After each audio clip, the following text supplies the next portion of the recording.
Season 4 was definitely one for the history books. We started off with unreasonable levels of hype, and now here we are at the end of it with time machines, and we're going back in time to chapter 1 in a couple days, and it's crazy. But before the season ends, I just wanted to take a look back at all the new stuff we got, you know, the new weapons, the new POIs, the new mechanics, all the events we had, and just sort of see how it stacks up compared to previous seasons. For the top of our list here, we have S, which is, you know, just best in class, weapons that you're basically going to want to carry because they're just so broken or just really good, not necessarily overpowered, but most of the weapons in that class will probably be overpowered. Next up, we have great. These are just great events or great weapons, you know, stuff that just made the game better, were really fun to play with. Next up, we have decent, which is just, you know, it's all right. It's a little bit like it can be good in some situations, you know, if we're talking about weapons or in terms of like locations, it's like, you know, I may drop there every now and again, or in terms of events, you know, this was pretty good. It wasn't the worst. Next up, we have bad, which is pretty self-explanatory, you know, like this weapon is just bad. You should not use this weapon unless you absolutely have to. Or in terms of events, just like they just could have done so much better. And next up, we have useless, which doesn't really make sense for some of these categories I'm now realizing. But in terms of weapons, it's like this adds nothing to the game. I literally am at a disadvantage just holding this weapon. Why is it even here? Why do I even exist? You know, that sort of thing. All right, let's kick things off here with the Battle Pass. So this Battle Pass was interesting. I liked some of the skins in there. You know, we have Piper Pace. I think she's pretty cool. Kato Thorn is like this sick vampire dude. Other than those two though, like, I can't even think of the names of most of the characters in the Battle Pass. Like, there's that one chick, she's named Sonia or something. I don't actually know if that's her name, but she's kind of a cool skin. But other than that, they were all just kind of mid, you know? And Ahsoka being the secret skin, I was kind of annoyed because I really wanted it to be like her Clone Wars model instead of like her older model, you know? But I understand why they did it because it was for the TV show. I'm gonna chuck the Battle Pass into decent. I just didn't think it was super hot. It wasn't bad, but like none of the skins I feel like I'll go back to in the future and then wear them again, you know? Like maybe a couple, but it's just like not a very memorable Battle Pass in my mind. Going into our new locations here, we've got Eclipsed Estate. Eclipsed Estate. So this one is interesting. It was the only one of the Vault POIs to have 3 mythics instead of 2, which was good, you know, for getting a higher chance of getting the mythic you wanted. Aside from that though, the POI was just, I thought it was really well laid out. Like, you know, you have the whole entrance at the bottom where you can sneakily get to the vault quickly. You have the whole roof area with all the chests on top. You've got that main sort of lobby area with the rift and the stairway down to the vault. It's tons of fun to fight there. I really enjoyed that. And you know, the whole vibes of the boss and the bots walking around and the mythics. And then when you heist the weapon, you got the heist music going. No, this was a really good POI. I think I'm going to chuck this up into S tier. Like this was just a god drop. This was a god drop for this season. Next up, we have Sanguine Suites. So same type of vibes as Eclipse Estate. You know, you've got the vault. This one only had 2 mythics in it though, instead of 3. I don't know. It replaced Lonely Labs, which I mean, I didn't hate Lonely Labs. I thought it was a decent POI, but Sanguine is definitely better than Lonely Labs. Fighting here is also really fun. The mythic POIs are just a vibe, honestly. I'd say this is great. It's not as good as Eclipse Estate, but it's definitely up there. Next up, we have Relentless Retreat, which I didn't really like towards the beginning of the season. It was just kind of really far out of the way, and I didn't drop there too much because, you know, I was dropping like Eclipse and stuff, but I started dropping there more recently. I dropped there in that Zero Bell tournament I did the other week with Griffey, and you know, it's not a bad drop. Obviously, it has mythic loot, so that's always a good thing. And I don't actually mind fighting in the vault area on this one. But yeah, overall, really good POI. I would say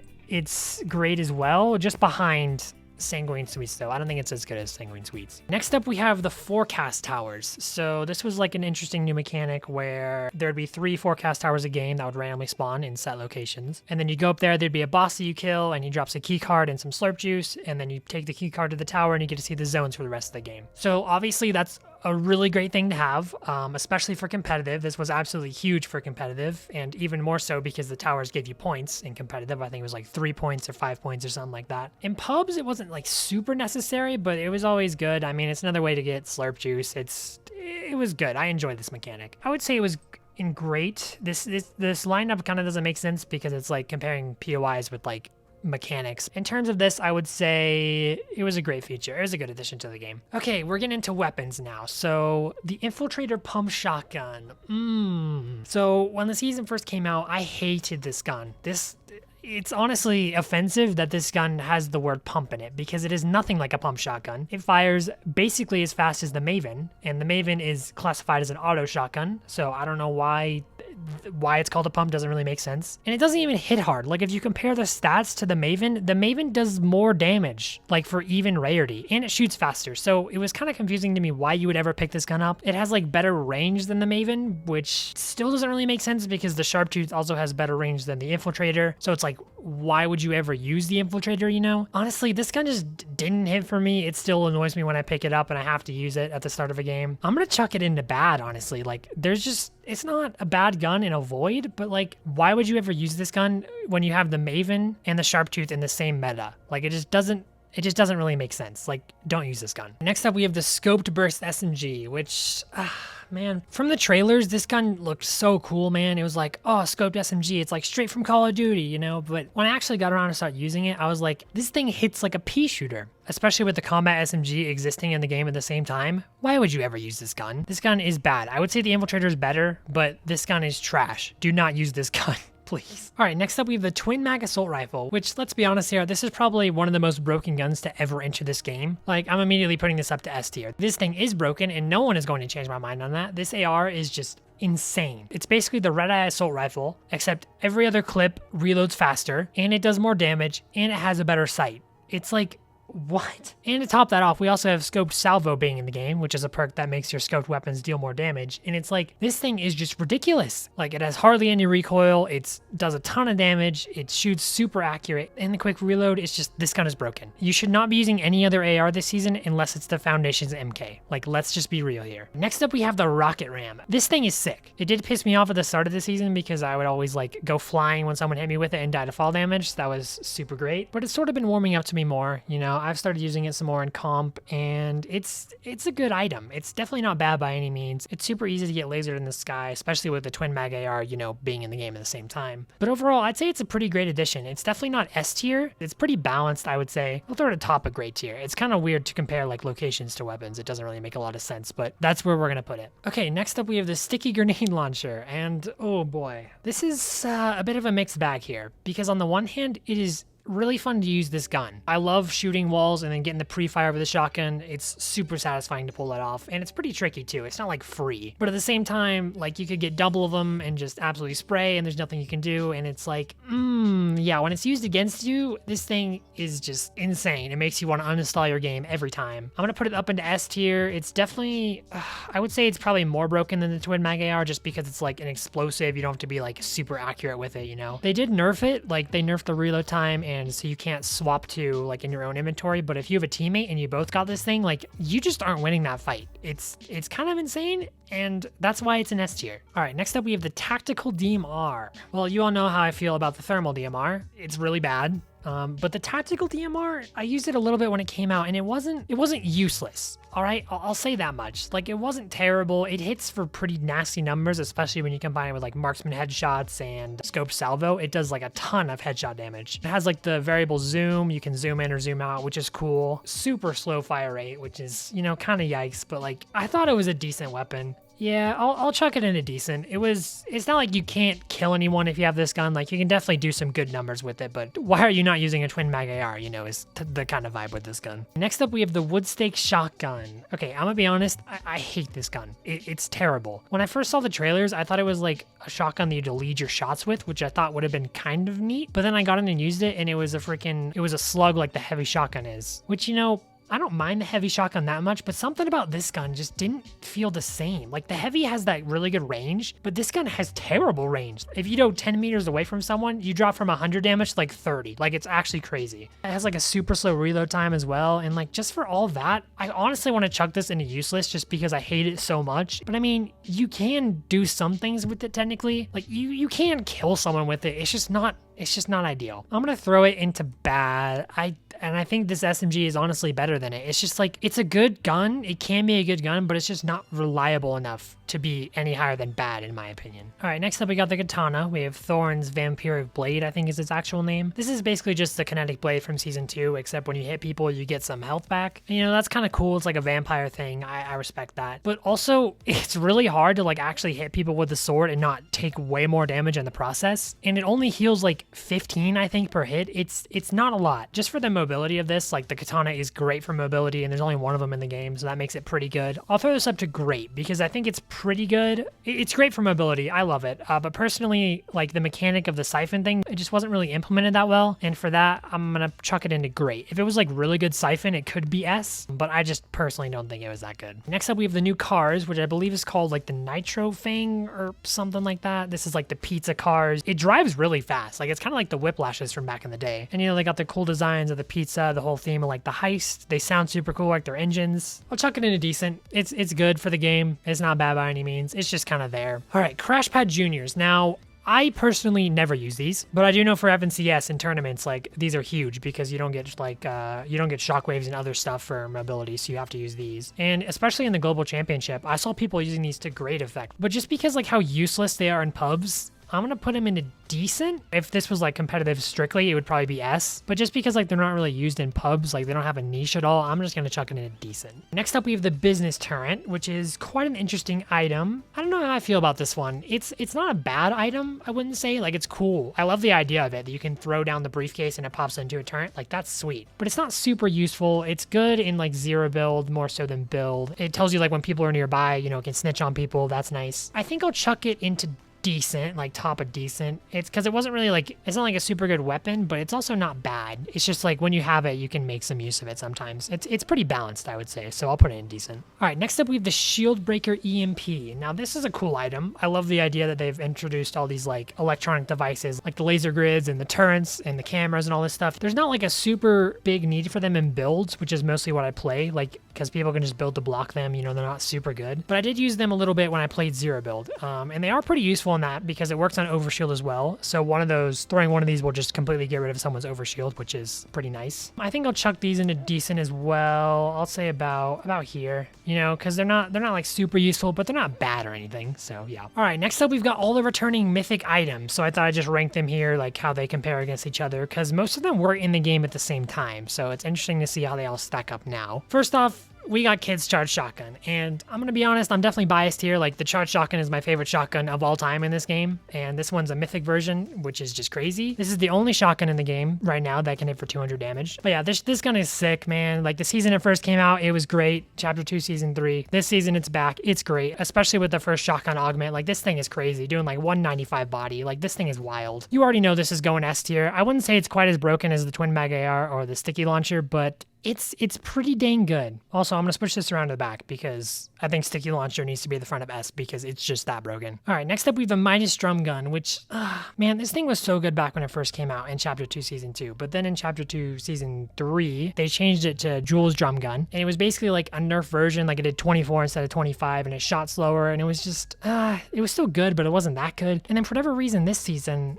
it has like this really weird pullout delay. I don't know why that's there because it didn't used to be there. But that essentially makes this gun like so much worse than it could have been. Like it would be great. I would put this in the great tier if it didn't have that pullout delay. But because it does, I almost want to put it into bad because the combat SMG just outclasses it in every way. But it is the drum gun. You know, it's cool. It's mythic. But like, okay, I mean, it's better than the tactical DMR. I'll throw it at the top of decent, I guess. Like, the pullout delay just ruined this thing, man. It's kind of sad. Okay, next up we have Gunner's Stinger SMG, which this is an interesting one. I remember this back in Chapter 3 because, like, you would always want to take a gold Stinger over the Mythic just because it didn't have the insane recoil that the Mythic one had. I never really understood why they did that in the first place because, like, a Mythic is supposed to be better than the gold, but it was actually worse because of the recoil. But they did buff it halfway through this season, you know, they made it more balanced. Still isn't insanely good because the combat SMG is just the best SMG in the game, so like you can't really beat it. But this thing is definitely up there. I would say it's great. We'll put it like top of great. It's a good SMG for sure. Just the combat is kind of better because the combat is broken. Next up we have the Foundation's MK7 Assault Rifle. This thing is busted. This is probably the best mythic you could get from the vaults, even after the nerf. Like it's still insane. It has an insane fire rate, does an insane amount of damage. Like it's just absolutely crazy. It absolutely shreds build with no recoil. Like this thing is insane. You can pair it with scoped salvo and it'll do 25 body damage, so you can kill in like 4 shots instead of 5. But the nerf to the fire rate on it just doesn't I feel like this thing is better without scope salvo, But either way, it's still like an insane weapon. I would say it's better than the twin mag assault rifle, honestly. Like that's kind of up for debate, whichever one's better. But personally, I think the MK is better just because it shreds builds way easier. Okay, next up we have the ray gun, and this thing, it's a fun gun. I'll give it that, especially after the buff where it's like actually usable now. I love using it just for a meme. It's actually got quite a bit of range on it. Like it's really easy to shred people from like a medium range, which is kind of surprising, honestly. But all in all, it's not that great, especially in build mode. It takes 2,000 years to break a single wooden wall. Like it's actually crazy. I honestly kind of want to rank it higher than the drum gun because the drum gun is so bad and I'm mad that it's so bad, but realistically, it's not better than the drum gun. Although I do think it's better than the Infiltrator Pump Shotgun, so we'll put it at the top of bad. Next up, we have Kit's Shockwave Launcher, which is another absolutely busted item, especially in build mode. I mean, and for zero build as well, just because the movement is crazy. But like, this thing is broken, man. Having like 6 shockwaves that you could just pop down whenever and having to use rocket ammo, especially with explosive surplus being in the game now, like you can just keep getting rockets and just keep flying around with this thing, and it's broken. Like, let's be honest here, it's broken. And I love pairing it with the charged shotgun like you did back in the day, just thunder pumping. So good, man. So good. This is definitely S tier. I would say, obviously I want to put charged shotgun above it just because I'm biased, but like we'll put it like that because I think it's more versatile than the charge because you can use it in like any loadout, where the charge is like specific to like, if you want to run the charge, you need to have like a specific play style in mind, sort of. Next up, we have TNT's Kaboom Bow. Now this may be a bit weird of a take here, but after they buffed it, this thing is great.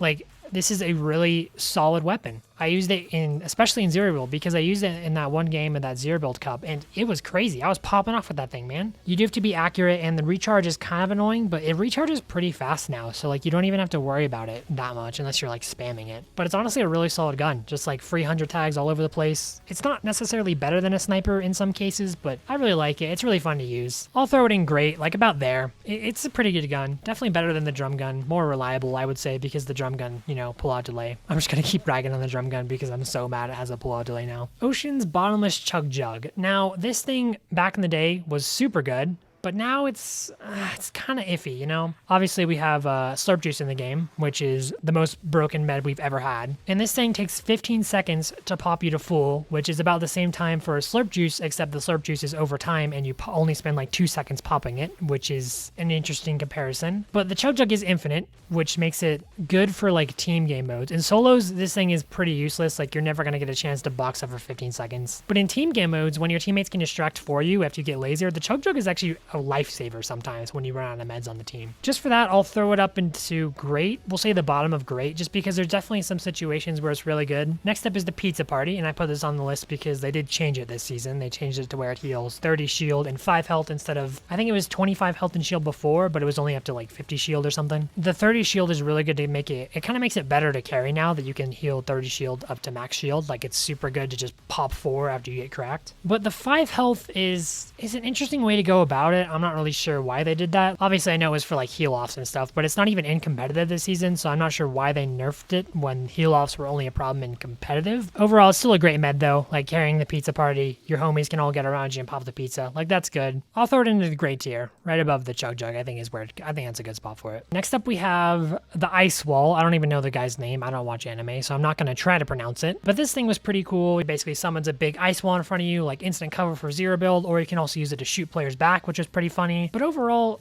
I don't know why it's still in the game, because the collab ended and it's still in the game, which is kind of interesting. But it's not like super good. I mean, especially in builds, like you'll never really use this unless you just have it at the start and you use it for a meme. So I'll throw it in decent.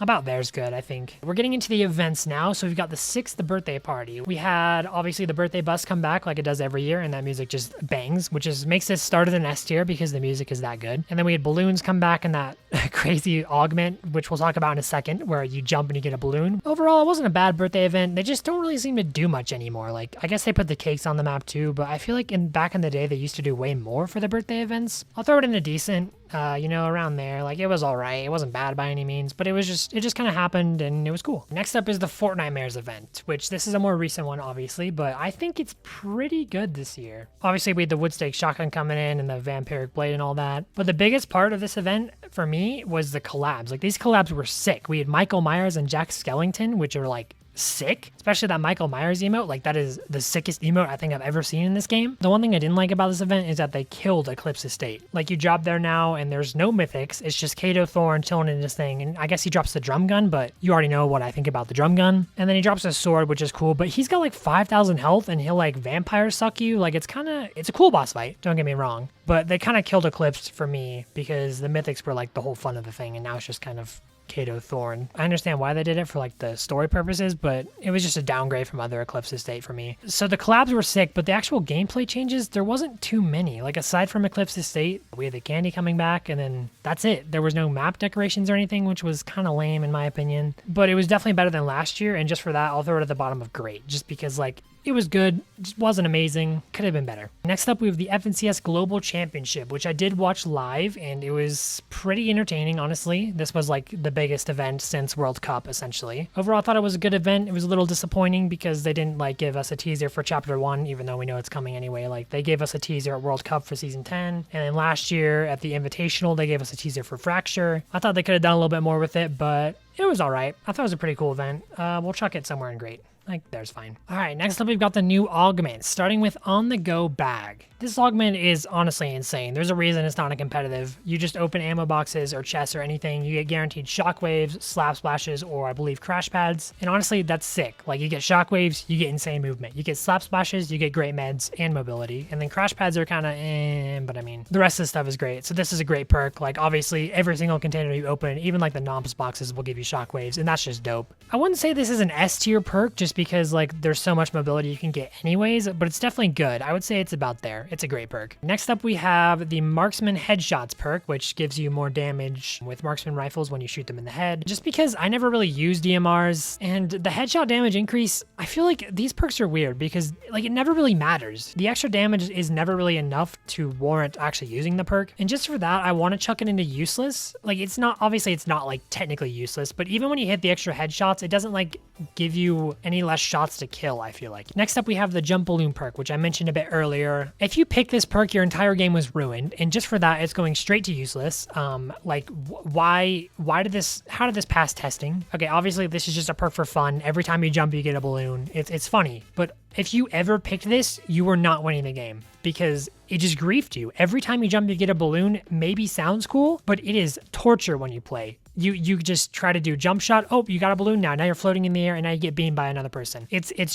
not vibes. Reckless SMG reload. This one is interesting because your SMGs reload at the end of every clip, which is something that a perk already does. Light Fingers, which is makes any reload with an SMG faster. And the weird thing is, Reckless SMG reload is not faster than Light Fingers, even when you empty the whole clip. And you can't stack the two perks, but they exist simultaneously in the game, so it's like, why would you ever pick Reckless reload when you could just pick Light Fingers, which is better in every way? And for that, it's going down to useless. Definitely a useless perk. I don't know why this isn't the game. Like, it should be able to stack with Light Fingers and or reload faster than Light Fingers does when you empty the clip. Next up, we've got Storm Chaser, which lets you sprint for longer and then sprint for even longer when you're in the storm. Honestly, this is a great perk, especially for zero build. I've never really had the use case for it where I have to sprint in storm and I need to run out quicker. I've never really used it for that, but even just the general boost it gives you to your stamina is great. It just makes running around a lot easier. You know, you get to sprint for longer. Who doesn't love that? And for that, I think I'll throw it up here to great alongside On The Go Bag. It's a great perk. You know, you pick it, you're going to get some use out of it, so it's good. Next up is High Voltage, which gives you a business turret and 2 shield breakers, and I believe 2 shield breakers every time you eliminate an opponent. Honestly, I'd be lying if I said I've picked this perk that much. It's kind of a weird thing. Obviously, it could be good if you hold on to it for late game and you just give a turn to your inventory after you use whatever is in that slot before. Could be decent there, especially in zero build, but it's kind of a useless perk for pubs, especially for build pubs. And so for that, I'll put it in bad. There's definitely some use you can get out of it, so I'm not going to put it in useless. Next up, we have Explosive Surplus, which, oh baby, this perk may be the most broken perk we've seen in half a minute. It immediately gives you rocket ammo, and then you also get additional rocket ammo. I think it's 1 rocket for every single container you open. So chest, ammo boxes, noms, anything. And obviously, with the sticky grenade launcher existing in this game at the same time, and the shockwave launcher, this thing is just absolutely busted. Not to mention with Fortnite Nightmares, we have the pumpkin launcher back in the game, so now there's even more use for it. This thing is S tier, and honestly, I could put it above the sticky launcher itself, but that wouldn't make sense. They kind of like have a pair up there. So we're going to put those two next to each other. It is just broken. You just have infinite rockets for the most broken gun in the game. It's just not fair. Everyone loses. Auto win, basically. Next up, we have Fast Fisher, which gives you increased swimming speed, and you can also fish from fishing spots just by swimming through them. When I first saw this perk in the patch notes, I was like, dang, that looks extremely overpowered, and it isn't competitive, I believe. But I'll be honest, I've never actually like used it to fish. Like maybe once or twice, but it was never in a situation where I needed the fish anyway. And I've never even noticed the swimming speed because honestly, like how often do you swim in Chapter 4? Like it's not often,